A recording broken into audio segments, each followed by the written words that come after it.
it's like an allowance maybe for an extra work because sometimes I have to stay until midnight to look at the documents. Vice President Sara Duterte hindi pa rin dumalo sa investigasyon ng House Committee sa umano'y maling paggamit ng pondo ng kanyang tanggapan. Dating DepEd official na tumanggap umano ng envelope na may lamang pera mula sa OVP, humarap sa pagdinig.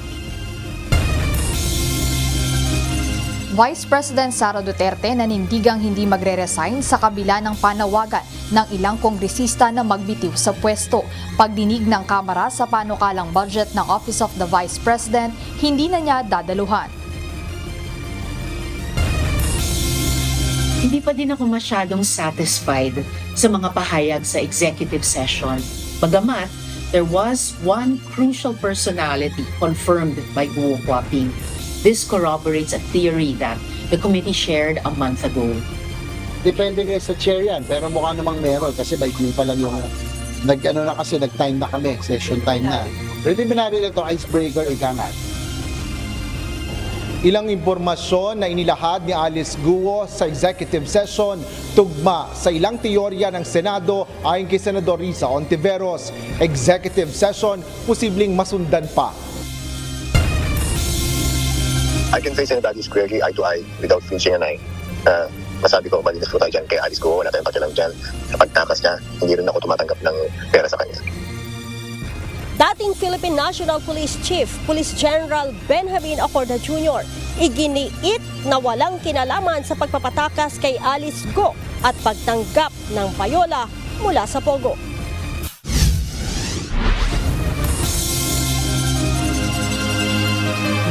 Magandang hapon Pilipinas at sa buong mundo. Tayo po ay sabayang napapakinggan sa Radyo La Verdad, 1350 ang UNTV Radio. Una sa ating mga balita.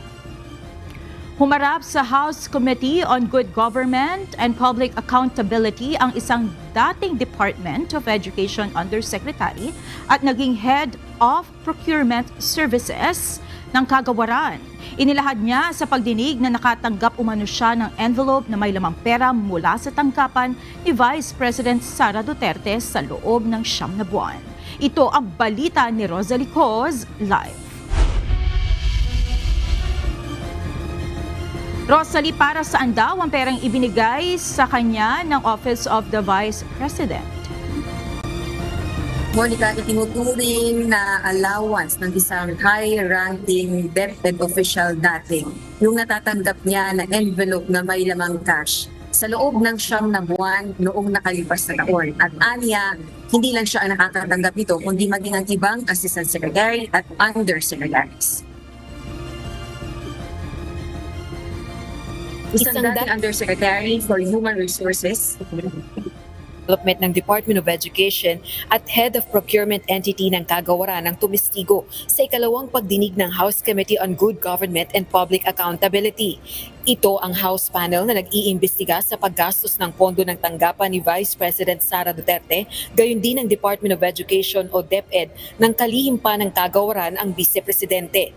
Inihayag ni Gloria Mercado, dating DepEd Undersecretary at Head of Procurement Entity, na sa loob ng 9 na buwan mula February hanggang September 2023, nakatanggap ito ng envelope na may lamang 50,000 pesos buwan-buwan mula sa tanggapan ni VP Duterte.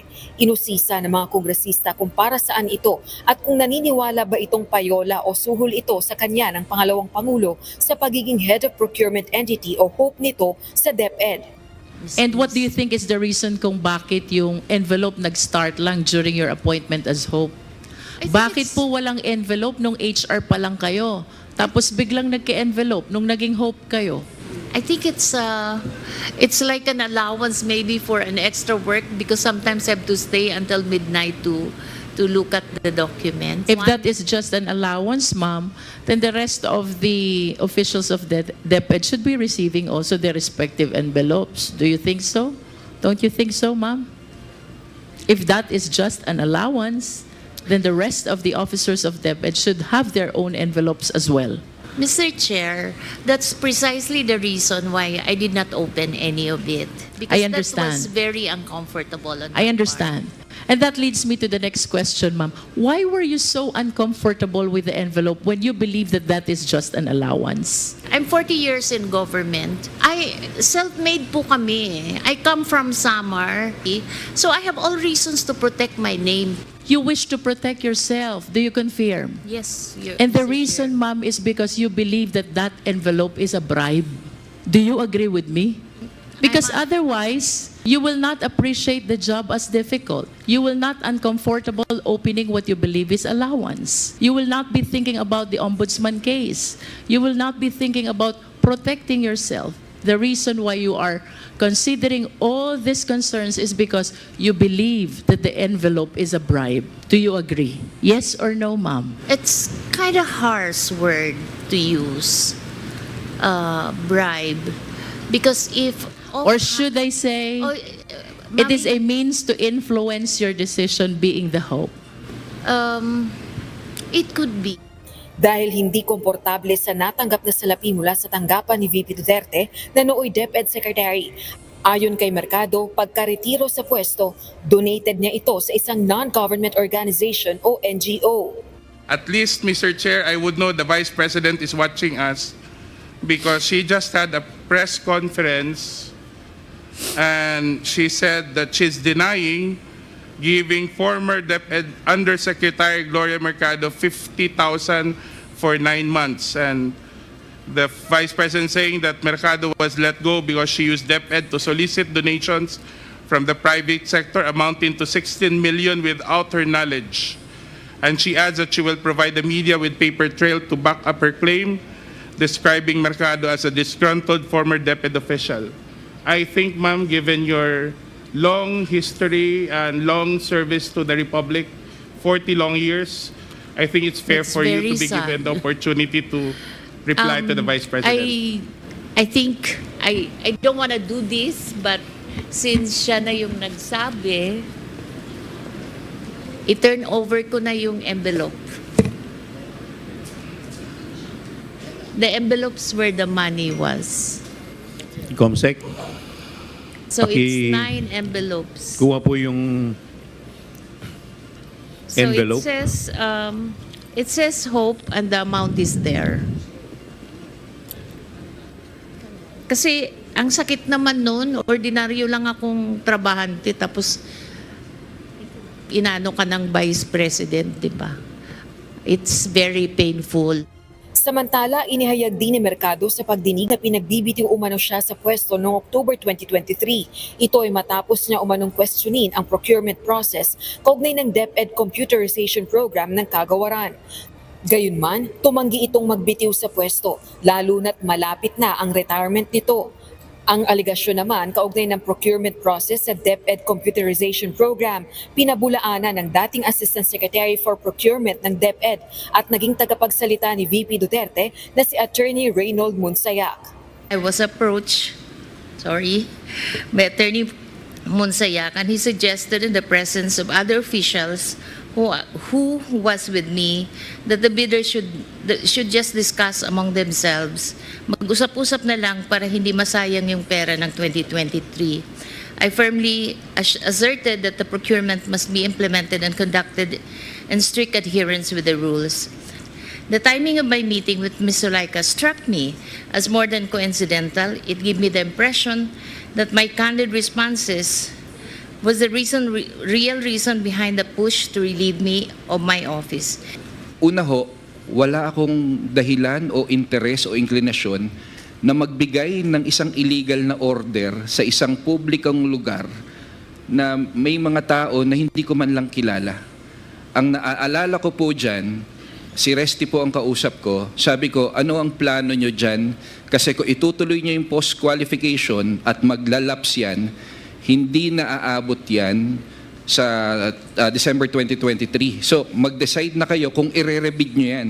Kasi kung ire-rebid nyo yan, hindi masasayang yung pondo, mayu-utilize pa yan bago mag-end yung 2023. Samantala, nagpaabot na ng abiso sa pamamagitan ng isang liham si VP Duterte sa House Committee on Good Government na hindi ito makakadalo sa pagdinig. Anya, batay sa walang basehang aligasyon ng pagdinig na nag-ugat sa privilege speech ni Manila Representative Rolando Valeriano, partikular na ang paggamit umano ng pondo ng OVP noong mga nakalipas na taon na nakatuon lamang sa National Capital Region. Gayun din ang ulat sa bilang ng beneficiaries at strategic partnerships sa mga programa at proyekto ng OVP. Ayon kay VP Duterte, madalian niyang ma-verify ang mga ito sa pamamagitan ng accomplishment reports na isinumite na ng OVP kaugnay ng 2025 budget proposal, Commission on Audit o COA reports at iba pa. Dagdag pa ni VP Duterte, hindi pa tapos ang audit process ng COA at patuloy ang pakikipag-ugnayan at pakikipagtulungan nito sa komisyon kaugnay ng findings nito. Sa muli nitong binigyang diin ang hiling na i-terminate na ang pagdinig. Muli namang binigyang diin ng chairperson ng House Committee on Good Government and Public Accountability na hindi politika ang layo ng pagdinig kaugnay ng paggastos ng pondo ng OVP at ng DepEd sa ilalim ni VP Duterte na may mga puna o findings mismo ng Commission on Audit o COA, kundi imbestigahan ang potensyal na maling paggamit ng kaba ng bayan na pasok sa pandarambong o plunder. I must stress at this point that the sheer vastness of these potentially misused funds sets this matter apart from other instances of irregularity and disallowance. These amounts easily surpass the threshold for the crime of plunder under our laws. Kaya nga po napaka-importante na may presence po dito sa inquiry from their side, from the Office of the Vice President. Para po, pag hindi ka kasi sumagot, minsan nagiging totoo na yung mga akusasyon sa iyo. Ganun talaga yun. So kailangan kaya ka nga po may forum dito para mabigyan po lahat ng tsansa ng equal opportunity na magsalita at ipaliwanag po yung mga problema sa concerns na hinaharap ng agent. Bukod sa 2022-2023 confidential funds ng OVP, may motu proprio inquiry din ng House panel sa umanay pagpalya ng Department of Education o DepEd na makapag-deliver ng computer units na may good conditions sa end users. Monica, bukod sa pagdinig ng House Committee on Good Government and Public Accountability hinggil dyan sa OVP budget spending, isa rin sa malaking binabantayan natin ngayon ay ang pagpasa ng House Bill number 10800 o ang General Appropriations Bill para sa fiscal year 2025. Kasi ngayong araw, ang target na maipasa sa ikalawa at huling pagbasa ang GAP o ang General Appropriations Bill o ang 6.352 trillion pesos na panukalang pondo ng pamahalaan para sa susunod na taon. At kanina nga lang, late this afternoon, right after na matapos itong pagdinig ng Good Government and Public Accountability Committee, ay lumusot na rin sa plenaryo ng Kamara yung OVP budget proposal. Ito ay kahit walang dumating na authorized representative, si VP Sara Duterte dito sa plenaryo ng Kamara para sumama o bumulong doon sa sponsor ng budget na si Representative Sia Alonto Adjong. So ngayon nakasuspende pa yung plenaryo ng Kamara, pero aasahan natin na mismo ngayong araw na ito ay may papasa nga yung 2025 General Appropriations Bill dahil yan ang target ng House leadership, lalo na at sinertified as urgent na nga ni Pangulong Bongbong Marcos Jr. itong House Bill number 10800. Balik sa'yo, Monica. Maraming salamat, Rosalie Cos. Kinumpirma ng Police Regional Office 5 na nagtungo sa isang isla sa Bicol si Vice President Sara Duterte noong Sabado. Ayon kay Police Regional Office 5, Director Police Brigadier General Andre Dizon, dumating si VP Sara at mga kasama nito sa Vinsons, Camarines Norte noong September 21, tsaka tumuko o nagtungo sa Calaguas Island at iba pang lugar sa Camarines Sur. September 22 umano nang makipagpulong ito sa alkalde at konsehal ng Vinsons, bago tuluyang umalis sa Bicol Region noong September 23. Dumaan din umano ang pangalawang Pangulo sa iba pang historical places sa lugar gaya ng Heritage Education Museum, Wenceslao Vinsons Shrine at St. Peter the Apostle Parish Church. Makikita naman po sa picture na lumabas may mga kinausap siyang mga residents ng Calaguas po, ma'am. Ang nandun na kasama niyang confirm ay yung mayor ng Binsons at yung ibang barangay officials po, ma'am. Sa Naga, pumunta siya, yun nag-visit siya kay former Vice President Leni Robredo. Ang usapin hinggil sa pagpunta ni VP Sara sa isang isla sa Bicol ay kasunod na rin ng mga batikos sa hindi nito pagsipot sa budget hearing sa Kamara noong Lunes, September 23. Una na rin sinabi ng Office of the Vice President na nagpunta sa ilang lugar sa Bicol si VP Sara upang makausap ang ilang residente at lokal na opisyal doon. Iginiit ni dating Philippine National Police Chief, Police General Benjamin Acorda Jr. na wala siyang kinalaman sa pagtakas si dating Banban Mayor Alice Guo noong Hulyo at hindi siya kailanman tumanggap ng payola mula sa Philippine Offshore Gaming Operators o POGO.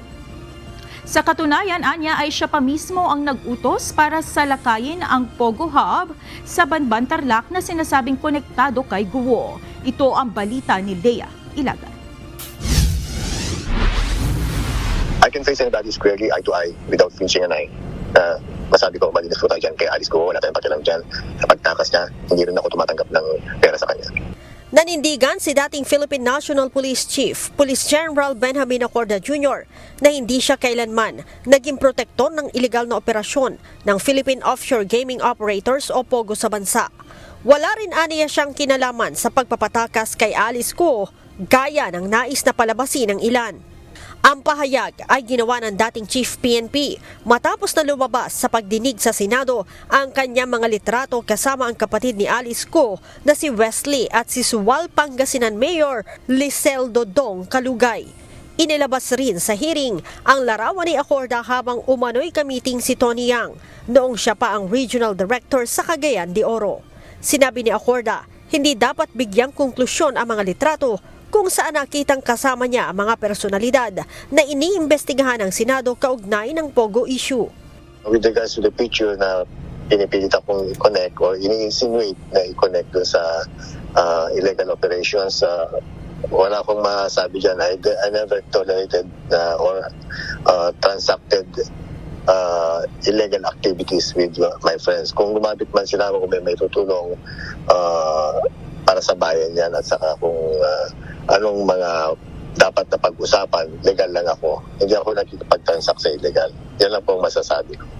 Diin pa ng dating Chief PNP, siya ang nagparade noon sa POGO Hub sa Banban Tarlac, kaya't malabong tumatanggap siya ng payola mula dito. Ako ang nagpa-operate sa Bamban, no? That is to put the record straight. Yan, hindi tayo nakikipag-transaction, hindi tayo nakikipag-negotiate kung whatever na gusto nilang insinuate. Now, with regards to the pictures na malapit sa POGO, wala akong kinakausap tungkol sa POGO, wala akong mga kaibigan na tungkol sa POGO.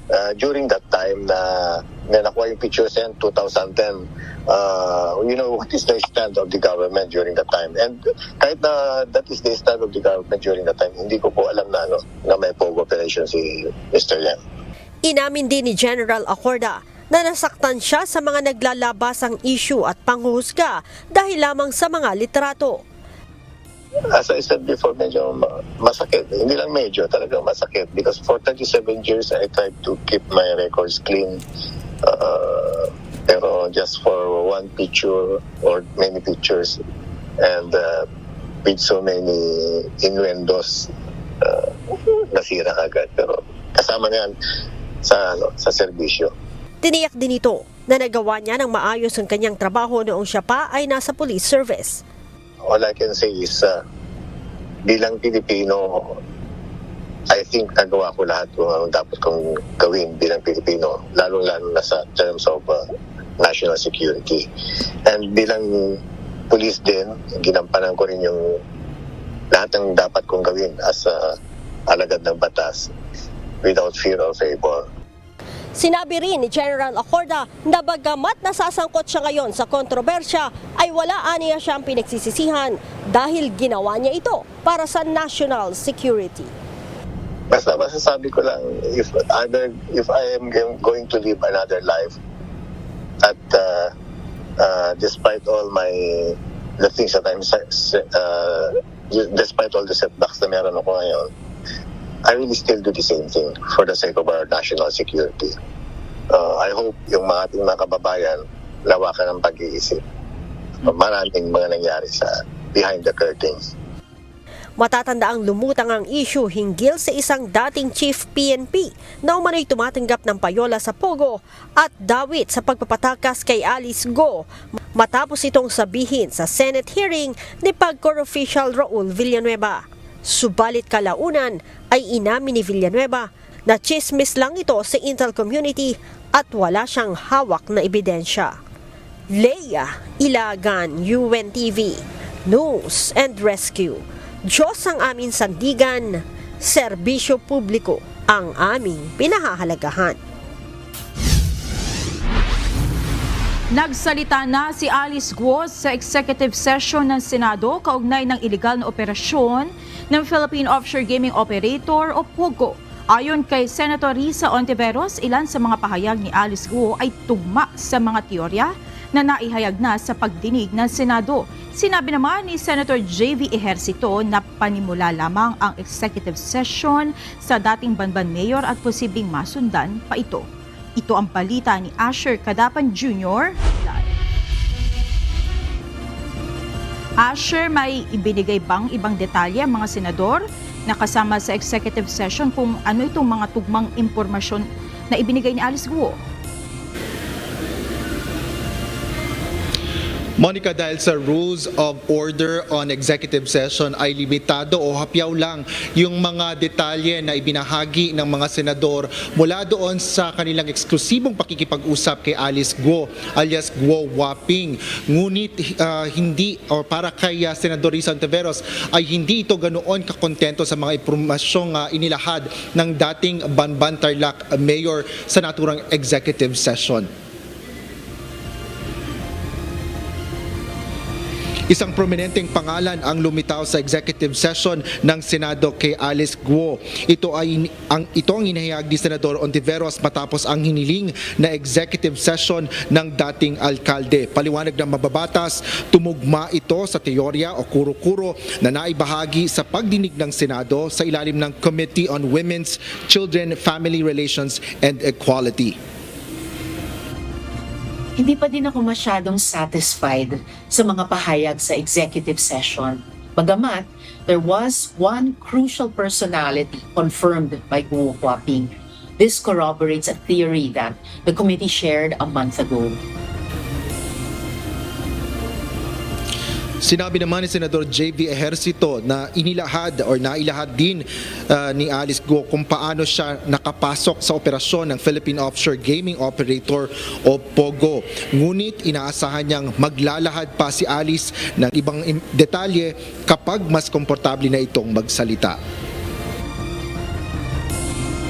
May mga nagtutugma-tugma naman eh. Siguro pag natapos ito, hopefully matapos na mag-terminate na natin ito. Kung magsabi po siya nung pinaka most guilty, tinanong ko siya kung siya ay guilty, sabi niya hindi, he's guilty. So kung masabi niya kung sino talaga mastermind, then yun namang importante, malaman natin yung pinakapuno eh, diba? Ako naniwala, baka form lang ito yung mga yung mga babaeng ito eh. Binigyan din ni Senador Ejercito na mahalaga sa ngayon ay nagsalita na si Alice sa halip na umiwas lang ito sa mga tanong sa pagdinig ng Senado. Ngunit isa lamang anya itong icebreaker o pambasag sa inaasahang mas marami pang impormasyon na makukuha ng mataas na kapulungan ng Kongreso kung masusundan pa ang executive session. Depende kayo sa chair yan, pero mukha namang meron kasi baikli pa lang yung nag-time na kami, session time na. Preliminary na ito, icebreaker, ika nga.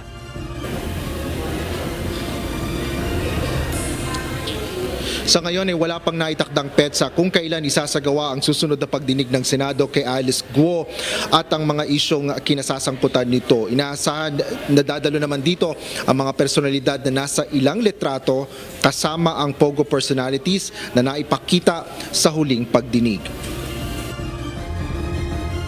Since photos of a former chief PNP and other PNP personalities with POGO personalities were shown, we deem it important to give them a platform to respond in the interest of fairness. Sinabi naman ni Senador Ronald Bato de la Rosa na hindi maaaring paratangan lang ang isang individual batay sa larawan. Ngunit ito ay matapos na mailabas ang isang larawan kung saan makikita yung mga POGO personalities kasama yung ilang mga PNP o dating mga official ng Philippine National Police sa huling pagdinig ng Senado. Ngunit tiniyak umano ni dating PNP Chief Benjamin Acorda Jr. sa Councils of PNP Chiefs na wala siyang ginagawang masama. Sabi niya doon sa aming group chat na I'm not the one. You're the one. I'm not doing that. Explanation niya sa amin. Hintayin natin yung official explanation niya sa kanila.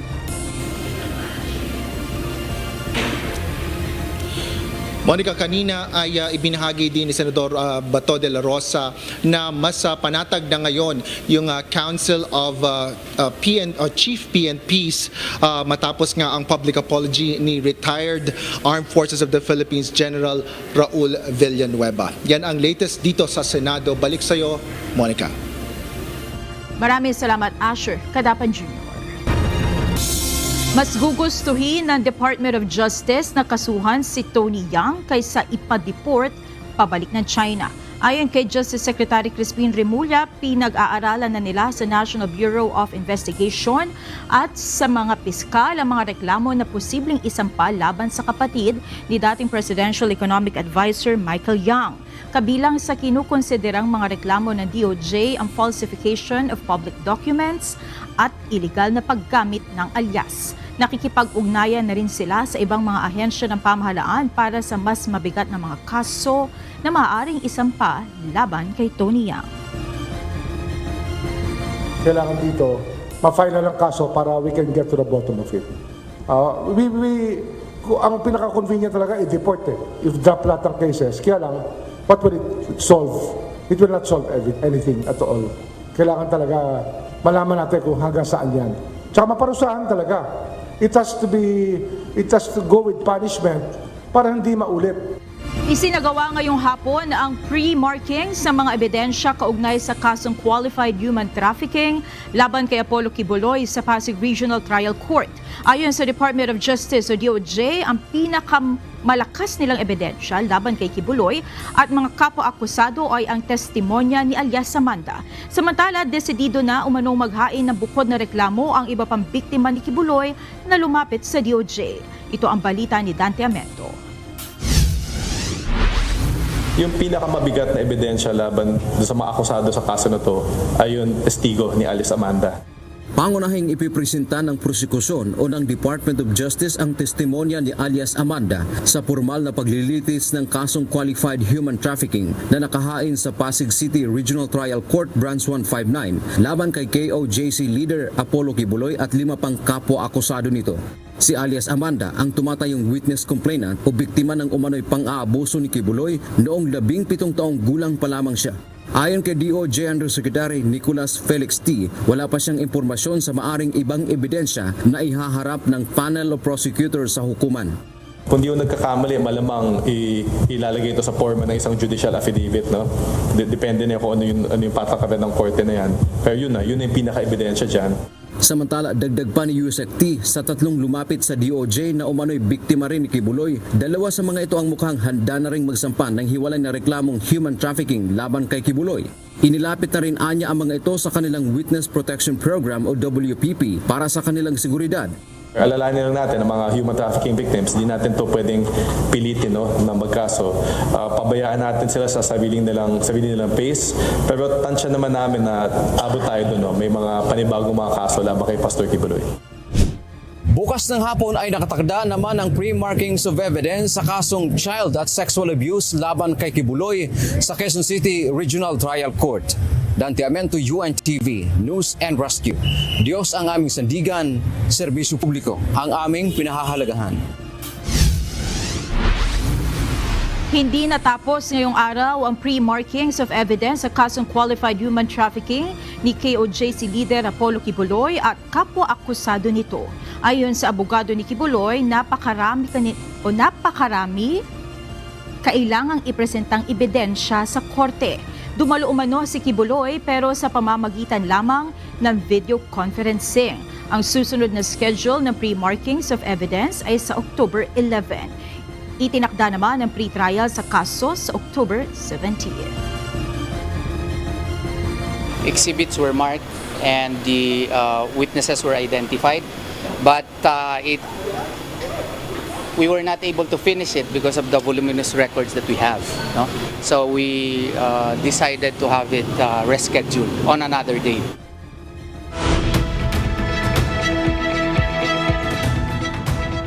Sinampahan na ng kasong attempted assassination ng US prosecutors ang lalaking nagtangkas sa buhay ni Donald Trump. Kasunod ito ng pagpipresenta sa korte ng isang sulat ng suspect na si Ryan Wesley Routh na tila ilang buwan na ang nakararaan na nagpapahiwatig ng kanyang layon na patayin ang Republican presidential candidate.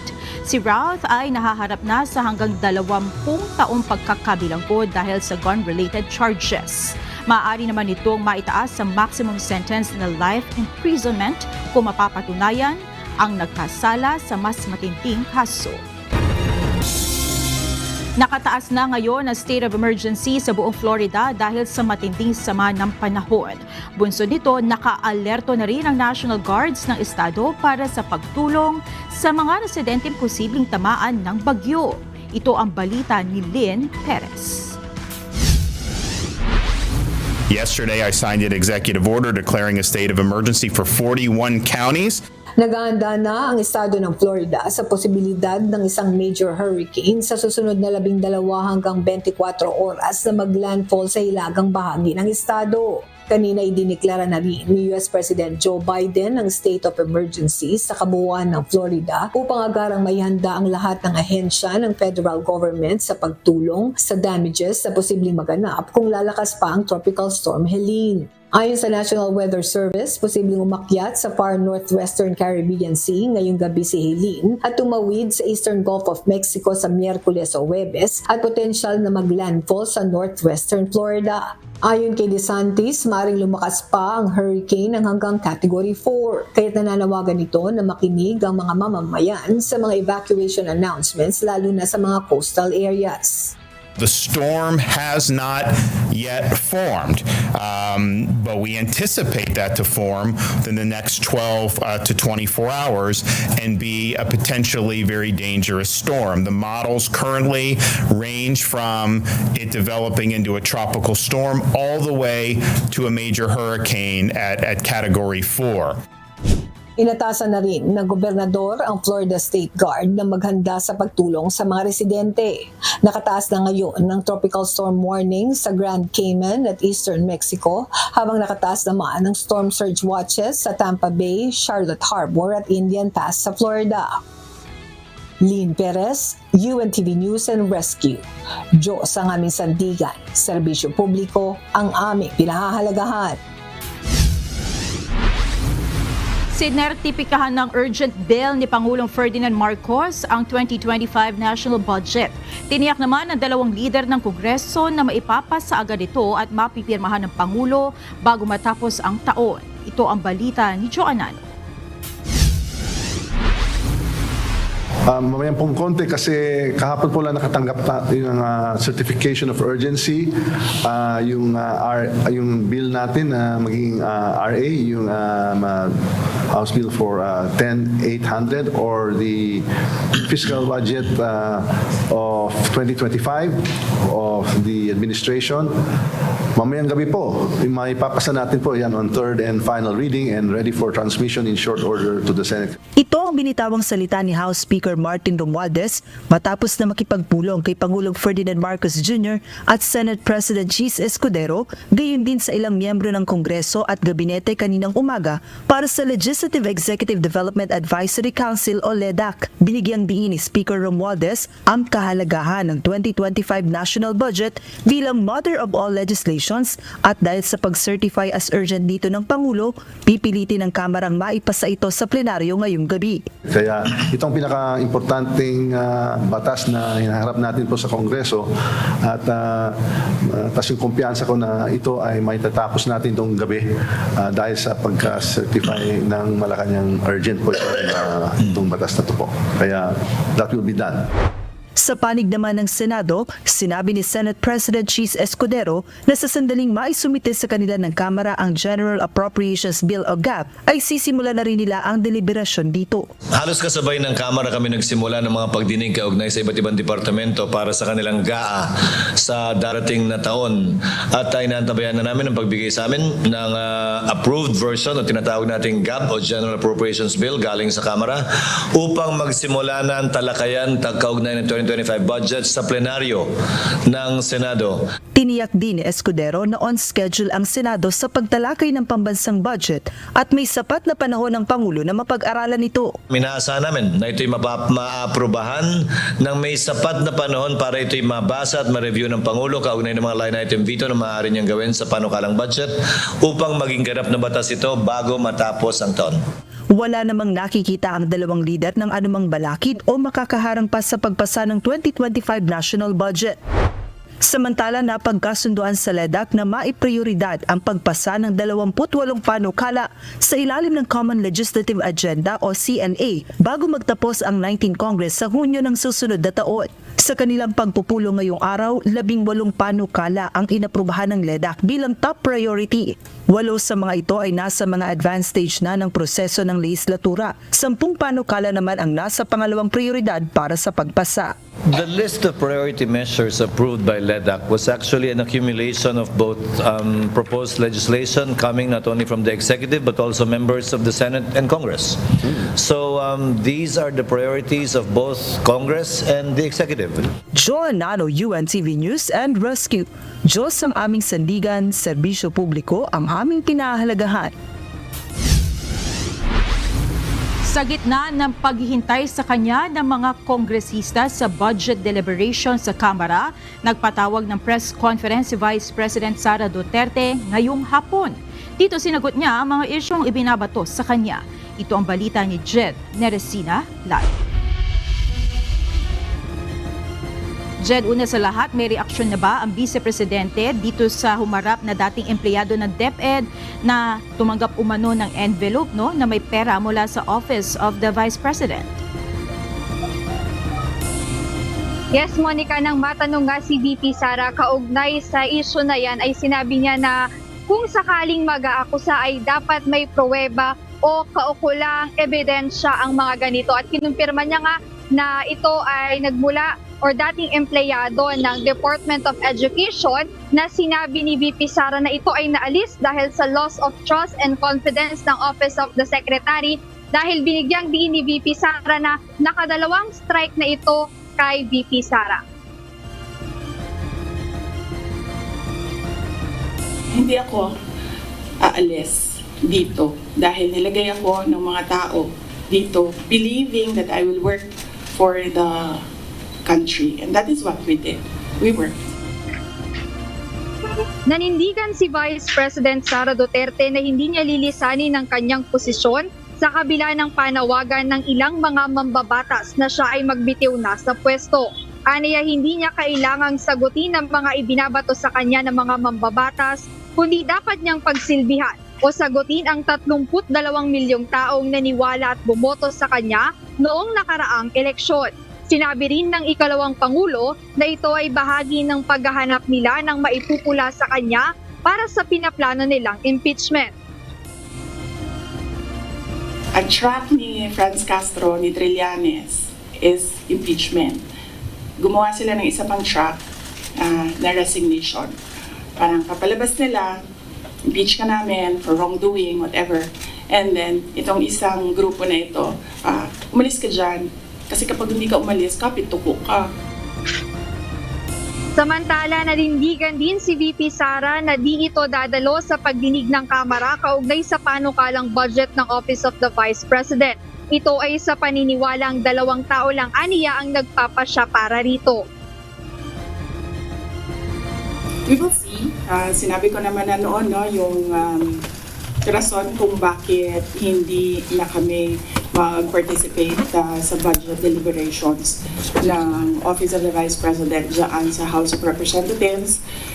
Dahil nga sinabi ko na 2 tao lang naman yung nagde-decide dyan, Congressman Zaldico and Congressman Martin Romualdez. At sinabi ko din, yung proof ko kung bakit sila lang dalawa, and may paper trail yung sinabi ko against them. Ngunit sa kabila ng hindi pagdalo sa Kamara ni VP Sara, kinumpirma naman niya na dadaluhan nila ang 2025 budget deliberation sa Senado. Inaantay na lang aniya nila ang schedule ng nasabing pagdinig. Sigurado yung attendance namin. In fact, kahapon, na-discuss namin dyan sa Chief Staff na opisina kung ano yung date para ma-block namin yung date ng plenary ng Senate. But apparently wala pa daw mga schedule, so nag-aantay kami.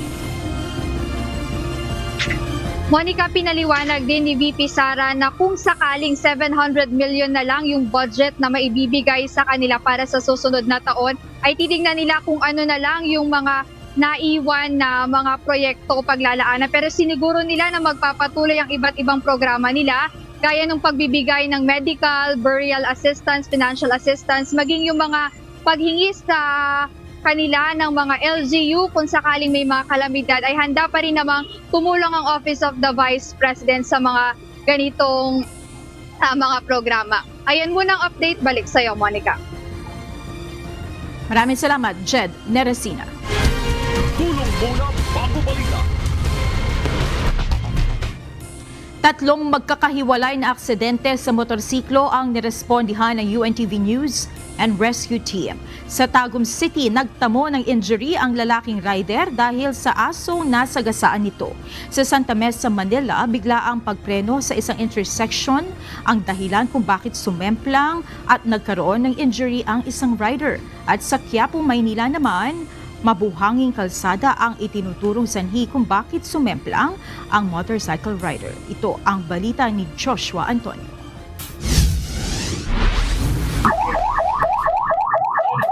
Tinulungan ng UNTV News and Rescue ang isang lalaking motorcycle rider na sumemplang matapos makasagasa ng aso sa Purok Santol, Barangay La Filipina, Tagum City, mag-aalas 11 kagabi, September 24.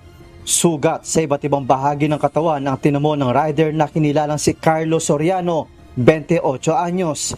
Duguan ang mukha nito kaya kaagad inassess ng rescue team at binigyan ng paunang lunas ang mga sugat nito. Ayon sa nakasaksi, mabilis umano ang takbo ng biktima bago niya nasagasaan ang isang aso sa gitna ng kalsada. Pero sa tinodan sir, kusog siya dagan. Tingala gani kusog siya padagan, tingala gani kalit nagkuan ba, naglagakpak diha, nga pagtanaw na mong ilaw ba sagit man, anak rami. Matapos lapatan ng pangunang lunas ang biktima, ay dinala ito sa Davao Regional Medical Center. Kita sa CCTV camera kung papaano sumemplang ang motorsiklong ito na sakay ng 2 kalalakihan sa Ramon Magsaysay Boulevard Corner V. Mapay Street, Santa Mesa, Manila, alas 11:26 kagabi, September 24. Sakto namang napadaan sa lugar ang UNTV News and Rescue Team kaya kaagad tinungo ng grupo at inassess ang sitwasyon nito. Nagtamo ang motorcycle rider na si Emmanuel Aspa ng multiple abrasions sa kaliwang balikat at 2 kamay na kaagad namang binigyan ng first aid. Ayon kay Aspa, sumemplang ito dahil sa inakalang go signal light na sa intersection kaya bigla niyang napreno at matumba ito kasama ng kanyang angkas. Wala namang natamong sugat ang angkas nito at tumanggi na magpadala pa sa ospital. Sumemplang ang minamaneho motorsiklo ni Mika Rafael Macaso sa Quezon Bridge, Quiapo, Manila, alas 8:30 kaninang umaga, September 25. Dahil sa lakas ng impact ng pagkakatumba, nagkaroon nito ng deformity sa kanang wrist.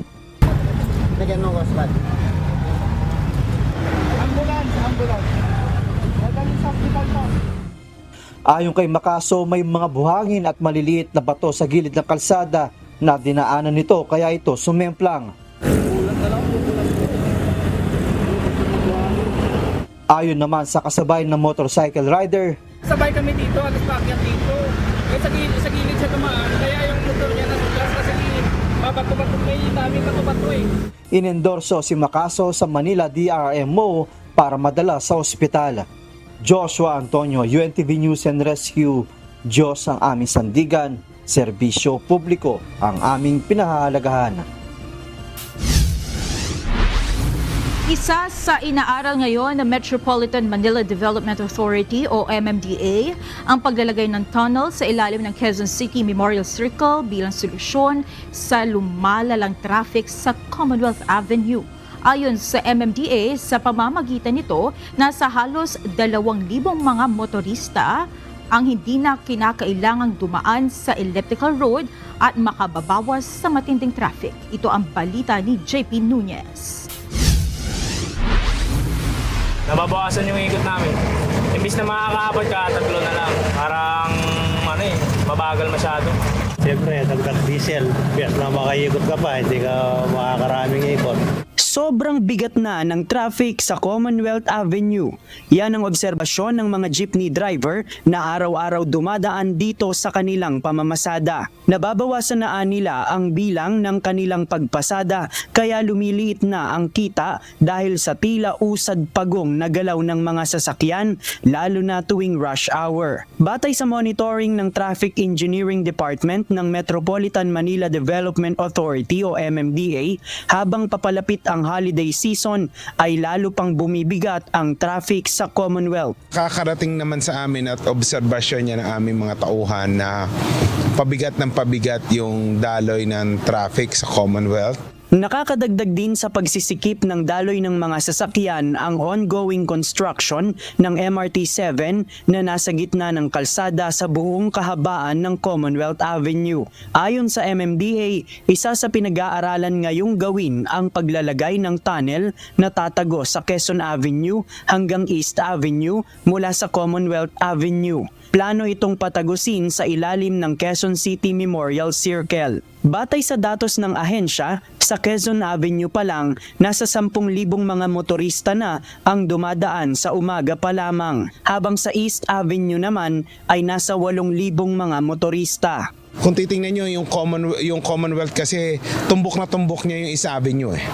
So yung isa didiretso, yung isa kakanan sa Quezon Avenue, doon na siya lalabas. Kahalintulad dito ng underpass na makikita sa Batasan kung saan ang mga nanggagaling ng San Mateo Rizal at nagme-merge sa Commonwealth Avenue ay hindi kinakailangang tumawid sa mga motorista sa eastbound. Sa ngayon, wala pang tiyak na panahon kung kailan maglalagay ng tunnel ang MMDA sa ilalim ng Quezon City Memorial Circle. Ipepresenta pa nila ang proposal sa Quezon City LGU, Department of Public Works and Highways at Department of Transportation. JP Nunez, UNTV, News and Rescue. Diyos ang aming sandigan, serbisyo publiko ang aming pinahahalagahan. Balik eskwela na ulit ang lahat ng antas sa Canlaon City matapos payagan ang mga inilikas sa pansamantalang dinala sa mga paaralan para makauwi sa kanilang mga tahanan. Ito ang balita ni Gladys Tuwabi live. Gladys, lahat ba ng paaralan dyan sa Canlaon City ay nag-resume na ng pasok?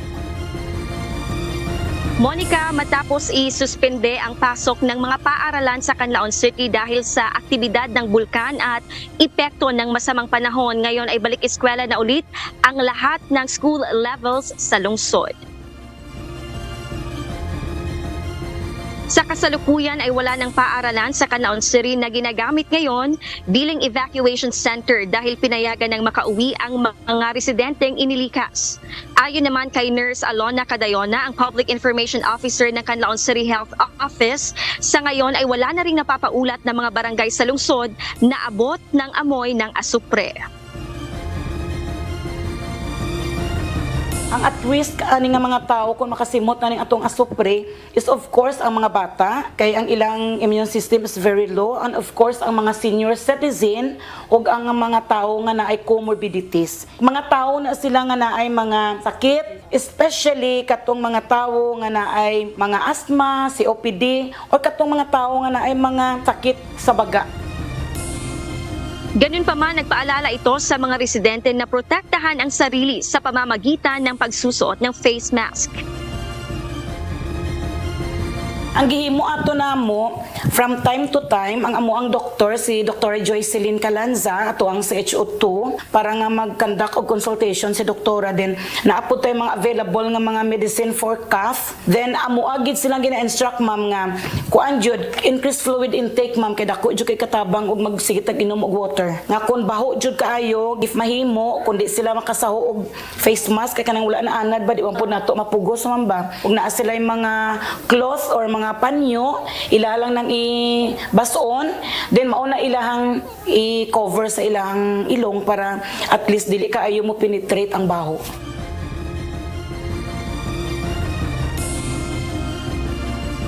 Tende ang kanilang face-to-face classes dahil sa napapaulat na amoy ng asupre mula sa bulkang Kanlaon. Pansamantala munang ipatutupad ang alternatibong paraan ng pagtuturo para sa kaligtasan ng mga guro at estudyante na hindi nakukompromiso ang kanilang pag-aaral. Ayon sa Facebook post ng Barangay Maaw Community, pinapaalalahanan ang publiko na magsuot ng face mask, lalo na ang may mga iniindang karamdaman. Maaalalang isa ang lungsod sa mga lugar na posibleng maaapektuhan ng lava flow sakaling pumutok man ang bulkan batay sa hazard map na inilabas ng PUVO. Sa nakalipas na 24 na oras, 10 volcanic earthquakes ang naitala ng DOST-PUVO at higit 8,000 tonelada ng asupre ang ibinubuga ng bulkang Kanlaon. Yan muna ang ating update. Balik kayo, Monica. Maraming salamat sa iyo, Gladys Suwabi. Ready for occupancy na ang bagong jail facility na pinasinayaan ngayong araw sa Gapan, Nueva Ecija. Ito na ngayon ang itinuturing na pinakamalaking jail facility sa bansa na inaasahang makalulutas sa jail congestion sa bansa. Ito ang balita ni Nestor Torres live. Nestor, ilan ba ang capacity ng jail facility na ito at ililipat ba rito yung mga PDL sa ibang pasilidad na overpopulated na? Magandang gabi, Monica. Sa ngayon nga ay may ideal capacity ito sa male dormitory nasa 440 na PDL at sa female dormitory naman ay nasa 40 na PDL. At yung mga dun sa lumang jail facility ng Gapan ay ililipat din nasa 240 na individual at inasahan nga ito ay gagawin sa mga susunod na mga linggo. Jail decongestion. Itong layunin ng Bureau of Jail Management and Penology sa pagtatayo ng modelong pasilidad sa probinsya ng Nueva Ecija. Tinawag nila itong New Gapan City Jail na matatagpuan sa barangay Maburak, Gapan City. Ang problema po ng tulungan natin, 314% ang congestion rate sa buong Pilipinas. Ito ho sa Gapan, 0, negative pa nga po. Kaya nga ito ang gagawin natin molde, for example, sa buong Pilipinas. Ayon kay BJMP Chief Jail Director Ruel Rivera, may lawak itong 2 hektarya at may 2 magkabukod na dormitoryo. Isa para sa mga lalaki at isa ay para sa mga babaeng person deprived of liberty o PDL. Bawat isang selda ay may sukat na 48 square meters at kayang maglaman ng hanggang 10 PDL. Ito ay batay sa United Nations standards sa sukat ng mga jail facility ayon sa BJMP. Ganda, kung nakikita mo yun, napakaluwag. May isang cell na maglalaman lamang ng 10. So napakaganda na ang buhay nila dito. Kakaroon na rin po sila ng livelihood training program dito. So sa mga susunod na mga taon, susunod na buwan, ito na ho, papasyalan pa ho ito ng mga international community. Ito ho, ipapakita natin na example sa buong Pilipinas. Ang male dormitory ay may 4 na palapag at may 44 na selda na maaaring maglaman ng hanggang 440 na PDL, habang ang female dormitory naman ay may 2 palapag at may 4 na selda na maaaring maglaman ng hanggang 14 bilanggo. Ang pasilidad ay ginastusan ng kabuang nasa 61 million pesos ng BGNP. Samantala, kada isang selda ay mayroong CR, may higaan, may industrial fan, subalit walang outlet. Kung mapapansin niyo po, wala pang outlet dito sa loob. Nasa labas po. Diyan po ng outlet. Ang purpose po niyan, sir, is para makontrol po yung paggamit nila ng kuryente. At para maiwasan na rin po yung octopus wiring octopus connection, para maiwasan po yung sunog. Hindi po mainit, sir. Hindi po mainit. Samantala, libre namang ipinagkaloob ng city government ang lupang kinagtatayuan ng New Gapan City Jail. Ayon kay Gapan City Mayor Emma Joy Pascual, nakahanda silang mag-abot ng tulong sa mga bilanggo dahil naniniwala silang hindi naman lahat ng mga nakakulong ay mga sangkot sa krimen at kailangan din silang tulungan.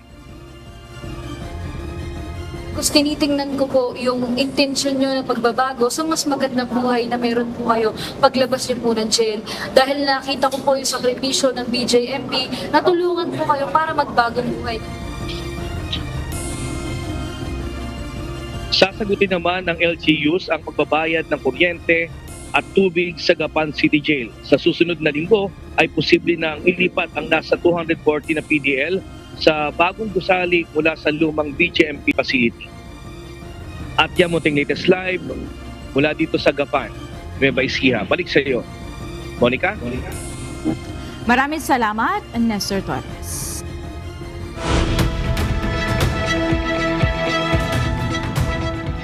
Napilitan na isang crocodile farm sa Thailand na i-call o patayin ang nasa 125 mga buwaya na kanilang inaalagaan dahil sa banta ng mga pagbaha na posibleng magdulot ng panganib sa buhay ng mga tao.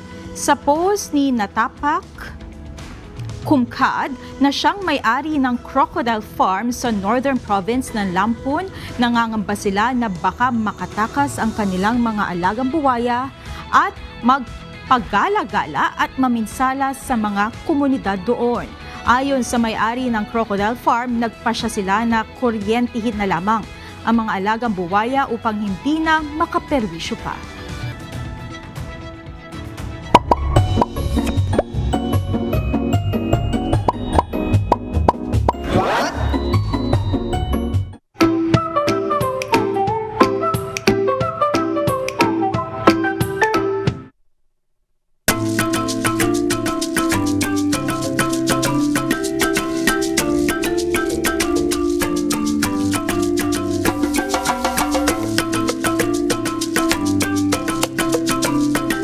Dagdag kaalaman po, nandito ako ngayon sa Manila Zoo at ang ganda na at na-improve talaga yung lugar. Pero isang nakaagaw ng pansin sa akin, yung zebra, kung nakikita nyo. Tatanong yung karamihan, bakit kaya merong stripes ang zebra? Dekorasyon lang ba yan o may mas malalim na dahilan? Alamin natin. Wala. Wala akong buhay. Wala. Hindi ko din alam kung bakit nga. Bakit nga ba? Para makilala siya o para sa predator niya, protection.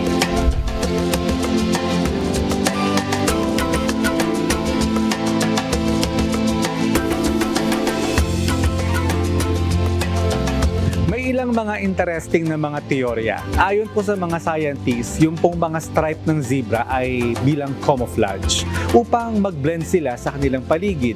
At sinasabi pa na isang way ito para malito ang mga predator at hindi sila makapag-focus sa kanilang target kapag hinahabol nila yung zebra. Ang isa pang teorya, nakakatulong din daw ang stripes para kontrolin ang temperatura ng katawan nila. Sa init ng klima, yung black stripes sumisipsip ng init, habang yung white stripes nire-reflect ito. Kaya may airflow sa paligid ng zebra. At eto pa, base po sa mga research at pag-aaral ng mga siyentipiko, ang stripes po sa zebra ay nagsisilbing insect repellent. Hindi daw po dumadapo masyado ang mga lamok at mga langaw dahil po sa stripes na nasa katawan ng zebra. Sana po may natutuhan kayo at laging tatandaan, mapalad po ang tao na nakakasumpo ng karunungan at ang tao na nagtatamo ng kaunawaan.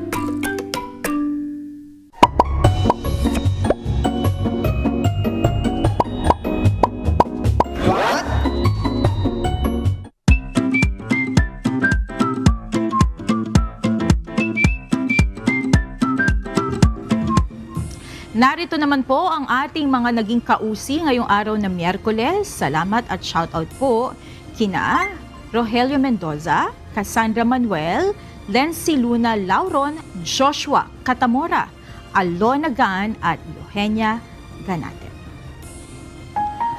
Samantala, narito naman ang salita ng Diyos na ating sandigan mula sa aklat ng Isaias, Kapitulo 55, versikulo 10 hanggang 11.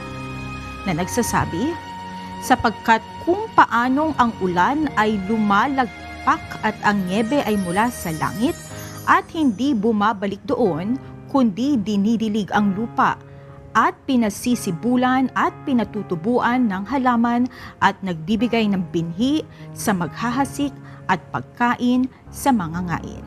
Magiging gayon ang aking salita na lumalabas sa bibig ko. Hindi babalik sa akin na walang bunga, kundi gaganap na kinalulugdan ko at magpapaginhawa sa bagay na aking pinagsuguan.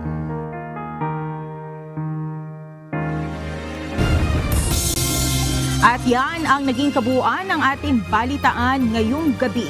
Aming inilahad ng buong katapatan kung paano namin nasaksihan. Kayo po'y makapagtitiwala na ang aming nakita at narinig ang aming ibinabalita. At dito sa UNTV, Diyos ang aming sandigan, serbisyo publiko ang aming pinahahalagahan. Magandang gabi.